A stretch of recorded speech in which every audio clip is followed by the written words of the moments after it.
jiwa raga dalam alam ilahi. Assalamualaikum warahmatullahi wabarakatuh. Alhamdulillah wa syukurillah wa la haula wa la quwwata illa billah. Asyhadu an la ilaha illallah wa la syarikalah wa asyhadu anna Muhammadan abduhu wa rasuluhu la nabiyya ba'dah. Amma ba'du. Rekan-rekan mahasiswa-mahasiswi yang berbahagia, dalam kesempatan ini pada mata kuliah analisis struktur kita akan membahas tentang beban gempa struktur bangunan. Dan pembahasan kita pada kesempatan ini dari 5 pembahasan, diantaranya yang pertama kita akan membahas tentang prosedur perhitungan beban gempa SNI 2002 juga SNI 2019. Kemudian kita akan membahas tentang informasi seismik data dan faktor respon gempa spektrum, membahas lagi faktor reduksi gempa, kemudian kita akan membahas beban geser, dasar nominal, statik ekuivalen, kemudian juga kita akan membahas tentang distribusi beban gempa. Nah, di dalam distribusi beban gempa, kita akan menghitung bagaimana cara mengetahui beban gempa yang diterima pada suatu struktur bangunan. Baik, mahasiswa-mahasiswi yang berbahagia, kita mulai pembahasannya mulai dari prosedur perhitungan beban gempa, ya. Saya coba share dulu materinya. Nah, ini adalah outline pembahasan kita.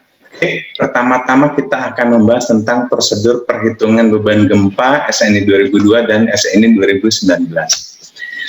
Ini adalah prosedur perhitungan beban gempa, ya.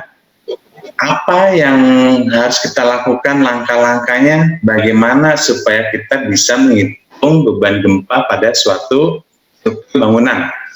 Nah, pertama, ya, tentu perlu ada gambar detail struktur. Untuk apa gambar detail struktur? Gambar detail struktur kita perlu mengetahui, perlu menganalisis, dan perlu menghitung tentang beban matinya berapa, kemudian beban hidupnya berapa. Beban mati terdiri dari beban mati per lantai, juga beban hidup per lantai, serta total beban mati dan beban hidup, ya, total beban pada suatu bangunan atau WT. Nah, ini kita bisa dapatkan tentu dari gambar detail struktur. Oleh karena itu, langkah pertama perlu ada gambar detail struktur, yang kemudian dari gambar detail struktur kita hitung beban matinya berapa, beban hidupnya berapa, terdiri dari beban per lantai serta total beban setiap lantai. Kemudian selanjutnya kita perlu mengetahui faktor reduksi gempa. Faktor reduksi gempa itu kita bisa tentukan dari mana. Kita bisa mengacu ke SNI 2002 atau juga kita bisa mengacu faktor reduksi gempa itu ke SNI 2019. Faktor reduksi gempa akan tergantung dari sistem struktur itu sendiri. Nanti nilai R atau faktor reduksi gempa akan berbeda-beda. Bedanya terdiri dari berbagai tergantung dari sistem struktur. Kita lebih lanjut akan bahas ini bagaimana menentukan faktor reduksi gempa atau bagaimana yang dimaksud dengan sistem struktur, gitu ya. Kemudian langkah selanjutnya adalah kita perlu mengetahui seismik data. Ya, seismik data itu kita harus mengetahui respon spektrum gempa, gitu ya. Nah, di dalam seismik data, sebelum ke respon spektrum gempa, kita perlu mengetahui waktu getar, ya, waktu getar pada suatu bangunan itu, rambatan getarnya berapa meter per detik, gitu ya. Nah, itu perlu kita ketahui dari seismik data. Seismik data itu berarti pertama kita harus ketahui suatu bangunan yang akan kita analisis berada di wilayah zona gempa berapa, yang kemudian berdiri di atas tanah dengan jenis tanahnya yang seperti apa. Apakah jenis tanahnya sedang, atau lunak, atau keras, atau tanah batuan, atau batuan keras, atau apa, gitu ya. Nah, itu dari seismik data itulah kemudian kita bisa ketahui bahwa suatu bangunan berdiri di atas tanah tertentu, baik itu tanah lunak atau tanah yang lainnya. Nah, selain itu juga seismik data itu untuk menentukan tinggi suatu bangunan ya, dari permukaan tanah, total tinggi bangunan berapa, yang itu akan menentukan rambatan getar per meter per detik. Nah, berapa rambatan getarnya? Karena rambatan getar ini akan tergantung berapa tinggi bangunan.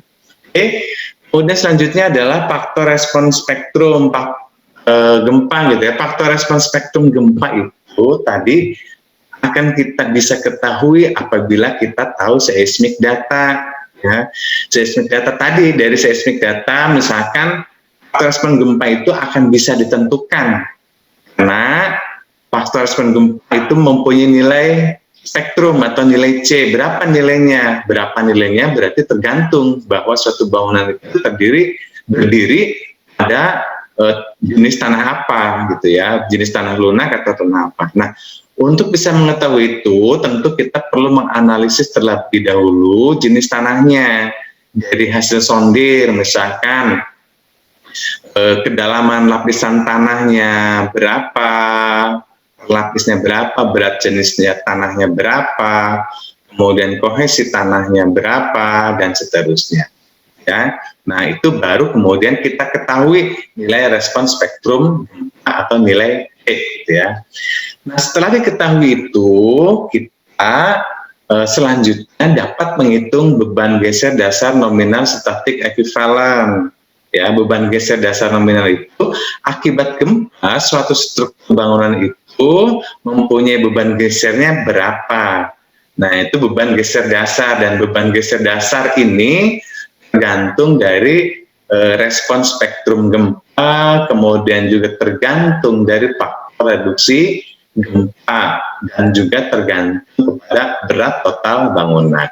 Nah, dari beban geser dasar nominal yang selanjutnya total beban gempa itu ternyata sekian. Nah, dari total gempa beban gempa itu sekian, maka selanjutnya beban, ada kalanya suatu beban gempa itu beban terpusat atau beban yang berdistribusi setiap lantai gitu. Maka selanjutnya apabila masuk ke kategori beban yang berdistribusi setiap lantai, selanjutnya kita perlu menghitung beban gempa per lantai.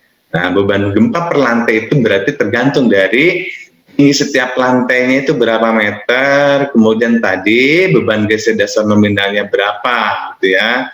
Dan baru kemudian setelah kita ketahui beban gempa per lantai, baru kita bisa analisis distribusi beban gempa arah X juga arah Y itu berapa. Nah, ini adalah langkah-langkahnya. Jadi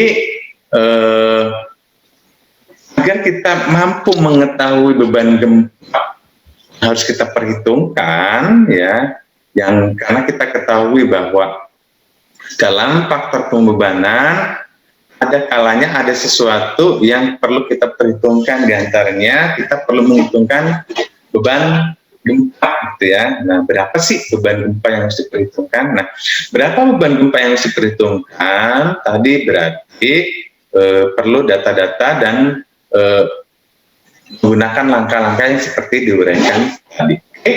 Selanjutnya kita akan membahas informasi seismik data dan faktor respons spektrum gempa. Seperti apa? Nah, ini informasi seismik data itu bertujuan untuk mengetahui periode getar atau waktu getar fundamental struktur meter per detik. Suatu contoh untuk perencanaan awal waktu getar dari bangunan gedung pada arah X dan arah Y dapat ditentukan dengan 0,06 H pangkat 0,75, di mana 0,06 adalah angka koefisien, H itu adalah tinggi bangunan. Sehingga tadi saya sampaikan, berarti waktu getar fundamental struktur meter per detik itu tergantung tinggi bangunannya berapa. Ya. Kemudian yang kedua itu, informasi seismik data itu adalah untuk mengetahui faktor respons spektrum gempa atau nilai C. Nah, sedangkan faktor respons spektrum gempa itu akan tergantung dari jenis tanahnya. Nah, gantung dari jenis tanah itu, kita harus menganalisis hasil pengujian tanah yang terdiri dari berat jenis tanahnya, sudut geser tanahnya, kohesi tanahnya, serta tebal lapisan tanah. Nah, ini dari keempat jenis tanah ini, parameter tanah ini, maka kita akan ketahui tanah tersebut masuk ke kategori apa dan nilai respon spektrum gempanya berapa.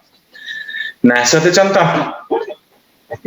contoh untuk mengetahui waktu getar, ya, rumusnya adalah tadi waktu getar arah X atau waktu getar gempa arah Y itu adalah 0,06 kali H pangkat 0,75. Nah, apabila contoh dari gambar ini tinggi bangunannya adalah 14,4 meter, maka waktu periode getar atau waktu getar fundamental itu adalah 0,06 kali 14,4 pangkat 0,75 atau sebesar 0,44535 meter per detik.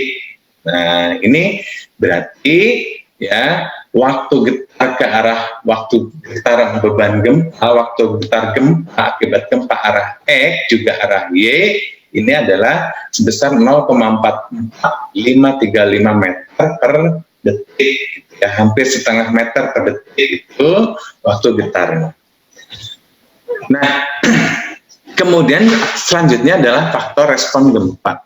Faktor respon gempa tadi saya sampaikan tergantung berat jenis tanah, sudut geser tanah, kohesi tanah, serta tebal lapisan tanah. Seperti contohkan di samping ini, ya, suatu hasil penyelidikan tanah digambarkan dalam ini. Di sini ternyata lapisan pertama ini adalah 4 meter, kemudian berat jenis tanahnya 1,76 per meter kubik, kemudian sudut geser tanahnya adalah 22 derajat untuk lapis 1, ya. Kemudian untuk kohesi tanahnya adalah 0,20 kg per cm persegi. Kemudian lapis kedua, ketiga, dan keempat seperti ini. Nah, besarnya kekuatan geser tanah untuk setiap lapisan tanah, cara menghitungnya adalah C atau kohesi tanah ditambah berat jenis tanah dikali tebal lapisan tanah tan sudut geser tanah, ya. Sedangkan untuk mencari kekuatan geser rata-rata, misalkan contoh seperti ini misalkan sondirnya kedalamannya 4 tambah 3 tambah 4 tambah 3 atau 14 meter misalkan hasil sondirnya, maka kekuatan geser nil ari rata-rata harus dirata-ratakan. Caranya merata-ratakan rumusnya adalah ini, ya. Jadi SU1 dikali H1 ditambah SU2 kali H2 tambah SU3 kali H3 tambah SU4 kali H4 dibagi H1 ditambah H2 tambah H3 ditambah H4, ya. Atau contoh menghitung lapisan tanah, ya, adalah seperti ini. Contoh menghitungnya, di lapisan tanah 1 SU1 tadi kohesi tanahnya adalah 0,20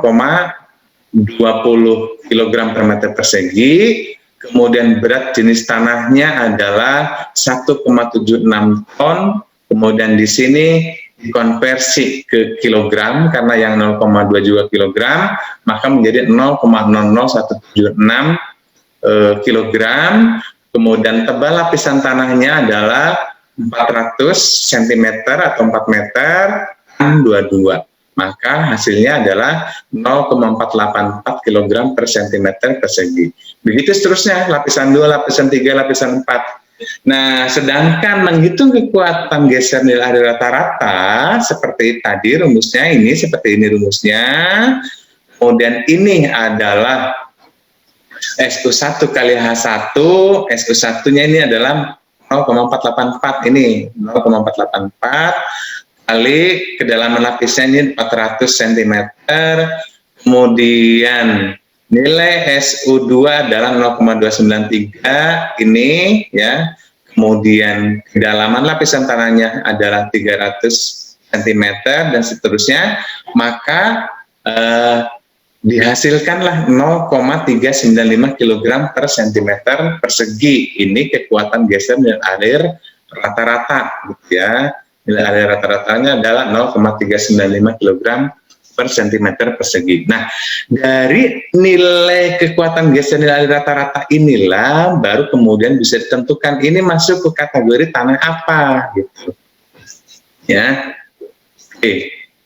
Nah, ini kalau berdasarkan SNI 2002, ya, untuk kategori kuat geser nilai air rata-rata, ini untuk tanah keras itu SU-nya harus lebih besar dari 100. Untuk tanah sedang SU-nya ini antara 50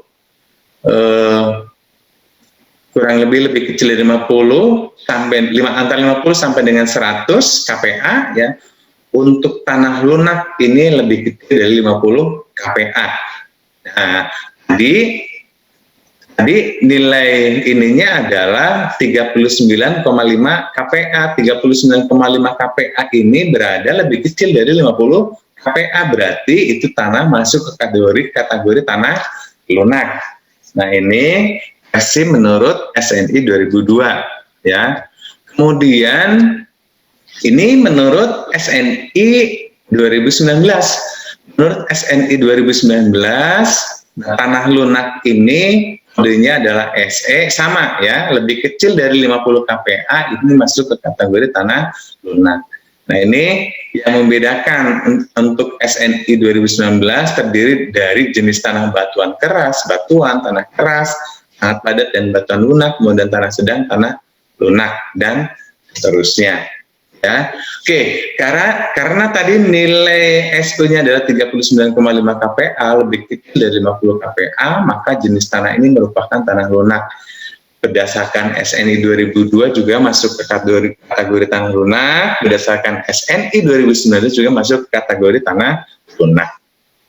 Ya. Oke, selanjutnya, nah, jika kita telah ketahui bahwa suatu bangunan itu berdiri di atas tanah lunak, maka berapa nilai faktor respon gempa atau nilai C? Nah, nilai C-nya contohnya ini. Contohnya misalkan di wilayah gempa 4. Di wilayah gempa 4, nilai C-nya standarnya adalah 0,85 untuk tanah lunak, ya. Nah, tetapi nilai C tergantung wilayah zona gempa dan tergantung periode getar. Nah, selanjutnya perlu memperhitungkan periode getar. Nah, periode getarnya bagaimana cara menghitungnya? Nah, contoh ini. Contoh, diketahui nilai C wilayah gempa 4 adalah untuk tanah lunak 0,85, kemudian tinggi bangunan berdasarkan studi kasus adalah 14,4, maka nilai T-nya adalah 0,44535 meter per detik, maka nilai C dihitung dengan 0,85 per 0,4535 atau nilai C sama dengan 1,92. Fungsinya apa nilai C? Fungsinya nanti adalah untuk menghitung beban geser dasar nominal statik ekivalen, ya. Oke, kemudian faktor respon gempa berdasarkan SNI 2019. Contohnya adalah ini ada perbedaan perumusan, ya.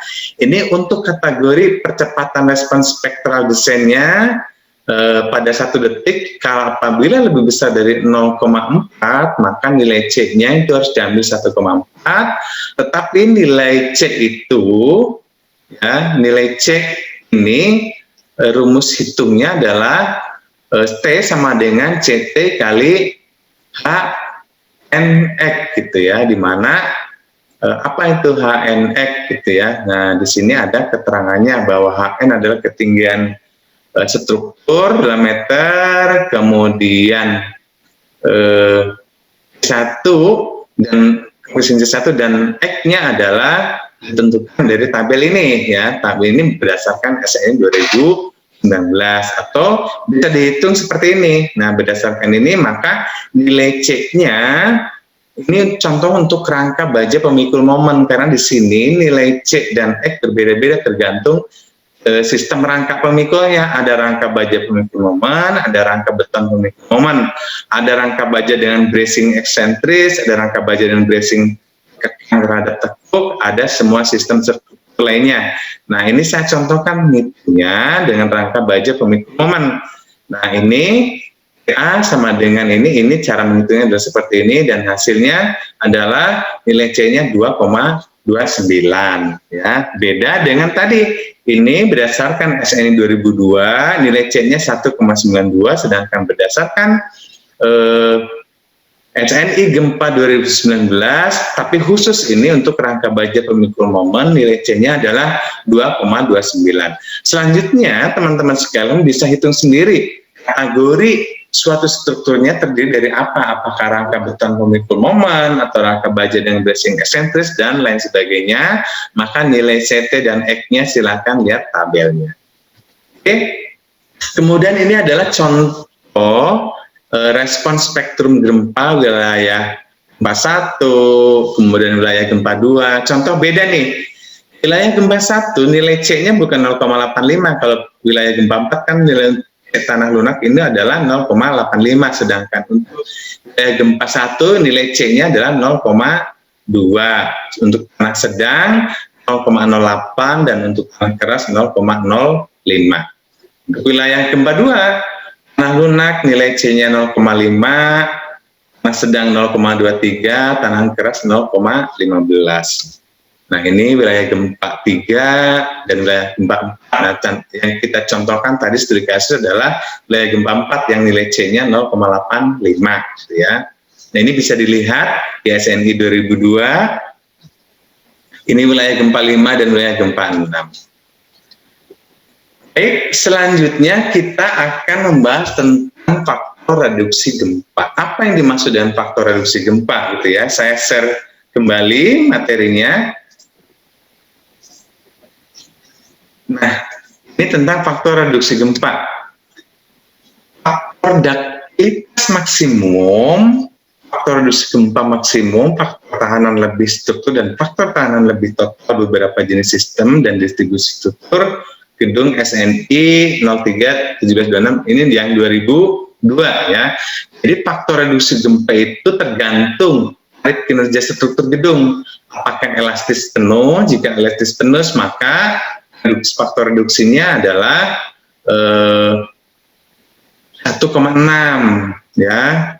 Jika duktilitas parsial ya, ini ada yang 2,4, 3,2 tergantung beban gempa awalnya. Kemudian apabila ductile penuh, maka faktor reduksinya adalah 8,5. Justru ini bukan diperkecil menggunakan faktor reduksi ya, justru diperbesar. Ada 1,6, 2,4 sampai 8,5.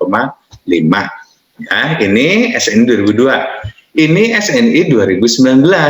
SNI 2019 faktor keutamaan gempa ini tergantung kategori risiko berapa. Ada kategori risiko 1, 2, 3, dan 4. Nah, ini adalah jenis pemanfaatan. Contoh, kategori risiko 1 adalah gedung dan non-gedung yang memiliki risiko rendah terhadap jiwa manusia pada saat terjadi kegagalan, termasuk tapi tidak dibatasi untuk fasilitas pertanian, perkebunan, peternakan, dan berkenan, fasilitas sementara, gudang penyimpanan, rumah jaga, dan struktur kecil lainnya. Ini masuk kategori 1.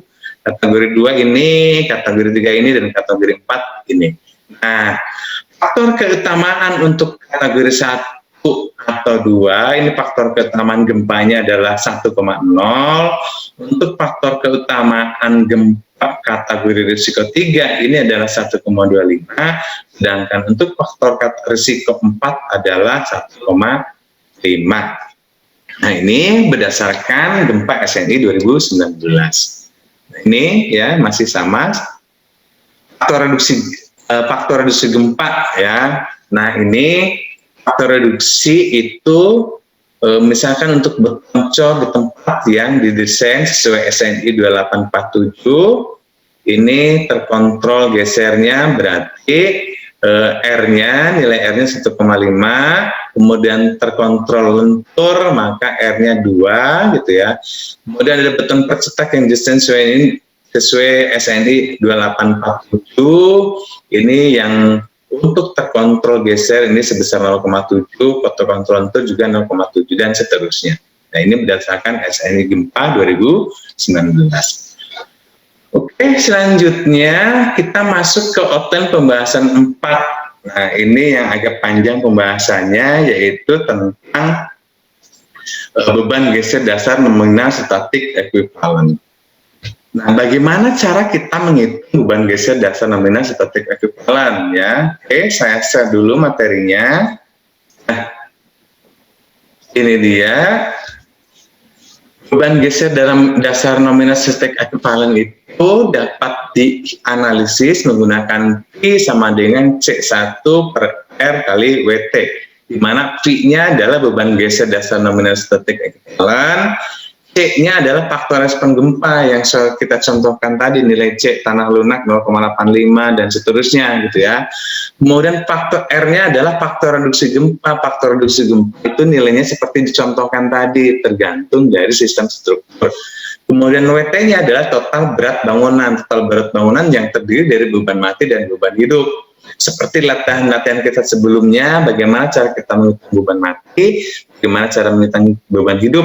Total beban mati dan beban hidup inilah menjadi bagian parameter untuk menghitung beban geser dasar nominal statik ekuivalen ya. Nah, contoh pada studi kasus ini, gambar ini beban matinya berapa, beban hidupnya berapa, maka beban geser dasar nominal statik ekuivalennya berapa gitu ya. Contoh, misalkan beban matinya totalnya adalah 1.515.048 kg totalnya, dengan ini per lantainya gitu ya. Misalkan beban hidupnya adalah ini, beban hidupnya masing-masing per lantainya, kemudian total beban hidupnya adalah 300.000 kg, maka berdasarkan faktor pembebanan 1,4 D tambah 1,6 L tambah 0,5 LA atau H, maka dihitung seperti ini, maka WT adalah 2.608,567 kg atau 2.608,57 ton. Nah, dari dasar WT inilah baru kita bisa hitung beban geser dasar nominal akibat gempa itu berapa ya. Nah, contoh ini, apabila diketahui tanah lunak, maka respon gempa atau nilai C-nya adalah 0,85. Apabila faktor reduksi gempa kita ambil 1,6, dan jelas tadi total berat bangunan WT-nya adalah 2.608,5672 ton, maka beban geser dasar nominal statik ekuivalen itu dapat dihitung seperti ini. Px sama dengan Py sama dengan 0,85 kali 1, 1,6 atau R-nya. Oh, ini salah, ini harusnya angkanya 2,608 ya. Ini angka ini salah, saya rubah dulu. Ini angkanya harusnya seperti ini.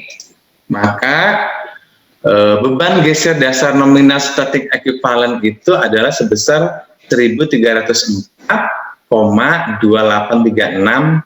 ton. Nah, ini adalah beban geser dasar. Jadi beban geser dasar inilah yang akan didistribusikan setiap lantai, atau ini menjadi beban terpusat. Nah, selanjutnya ini menjadi beban terpusat atau beban berdistribusi setiap lantai tergantung dari sistem strukturnya gitu ya. Contohnya ini, kita bahas selanjutnya ini distribusi beban gempa. Nah,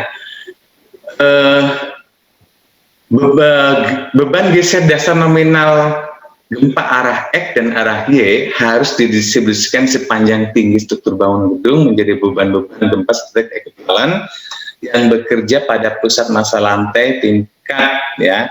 Besarnya beban statik ekuivalen lantai dapat dihitung dengan rumus seperti ini. Ini rumusnya ya, di mana WI-nya adalah berat lantai tingkat KI, ZI-nya adalah ketinggian lantai tingkat KI atau tinggi bangunan setiap lantai. Ini adalah nomor lantai tingkat paling atas ya. Nah, ketentuannya ini berdasarkan SN 2002.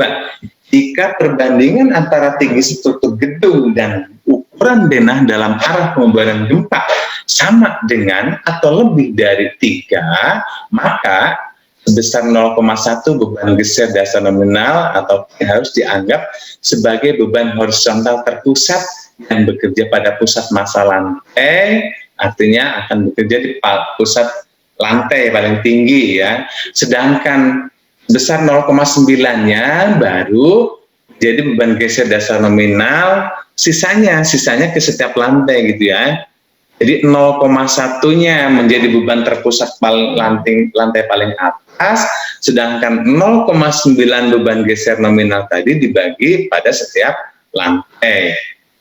Nah, ini apabila tinggi bangunan dibagi lebar bangunan lebih dari 3 gitu ya.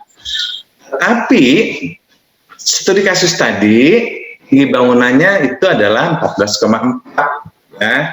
Maka tinggi bangunan dibagi lebar bangunan itu sama dengan 14,4 bagi 20, karena panjang bangunan tadi adalah 20 meter, maka nilainya adalah 0,72, ini lebih kecil dari angka 3.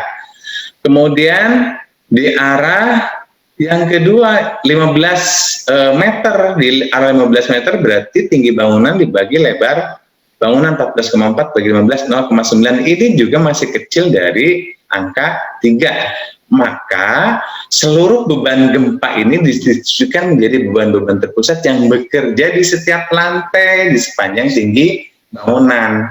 Jadi dibagi 0,1 terpusat paling atas, 0,9-nya dibagi tiap lantai. Tetapi ini secara keseluruhan dibagi beban per lantai. Ya, oke. Ini tadi hitungan bebannya, beban geser dasar nominalnya adalah 1304,2836 ton, maka beban per lantainya bagaimana? Nah, inilah beban per lantai. Beban per lantai pertama-tama ini adalah ZE-nya tinggi dari setiap lantai. Lantai 1 adalah 3,6. Lantai kedua maka 3,6 ditambah 3,6 atau 7,2.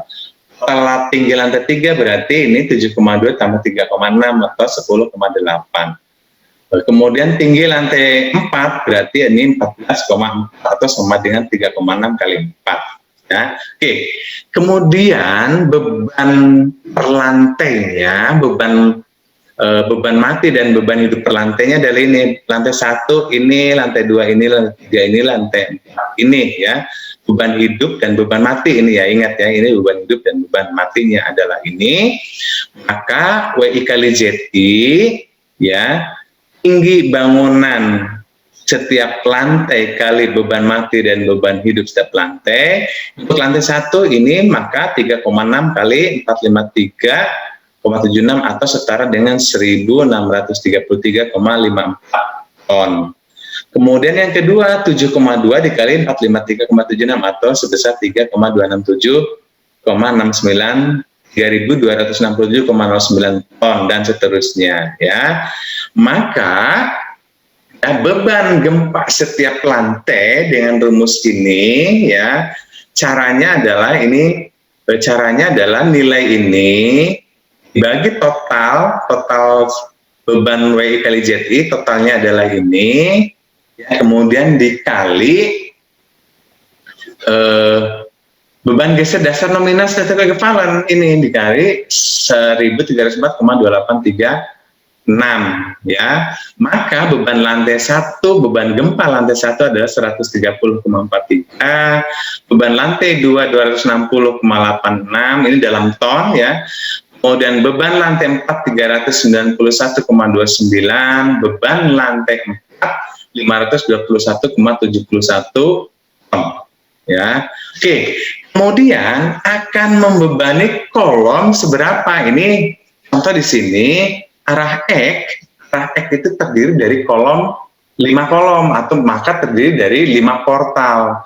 Maka contoh ini lantai 4, maka lantai 4 ini akan didistribusikan atau dibagi ke 5 portal atau 5 kolom. Maka satu kolom akan menerima beban gempa 104,34 ton untuk lantai 4. Berarti lantai 4 sudah pasti paling tinggi. Semakin tinggi bangunan maka akan semakin menerima besar beban gempa gitu ya. Lantai 3 akan menerima 78,26. Ini hasil dari 391,29 dibagi 5 ya.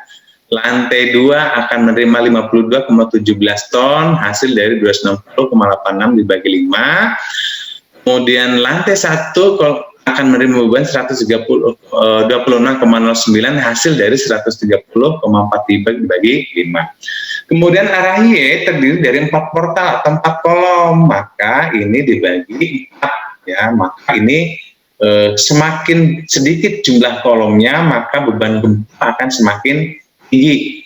Contoh ini untuk lantai 4 arah Y, ini beban gempanya menjadi 130,43 ton. Karena apa? Karena beban ini dibagi 4 portal menjadi angkanya 130,43. Begitu juga seterusnya untuk lantai 3, lantai 2, dan lantai 1. Oke, demikian adalah pembahasan tentang perhitungan beban gempa pada struktur bangunan, yang dimulai dari langkah-langkah menghitung beban bangunan, kemudian seismik data, beban geser dasar, nominal statik ekivalen, kemudian bebanan per lantai, beban gempa per lantai, dan seterusnya. Semoga ini bisa dipahami. Materinya bisa silahkan di-download, silahkan dipelajari ulang. Jika tidak paham dari materi yang telah saya share, silahkan tonton berulang video-video penjelasan ini supaya kita bisa memahami lebih lanjut ya. Baik, ini yang bisa saya sampaikan dalam kesempatan ini, kurang lebihnya mohon dimaafkan.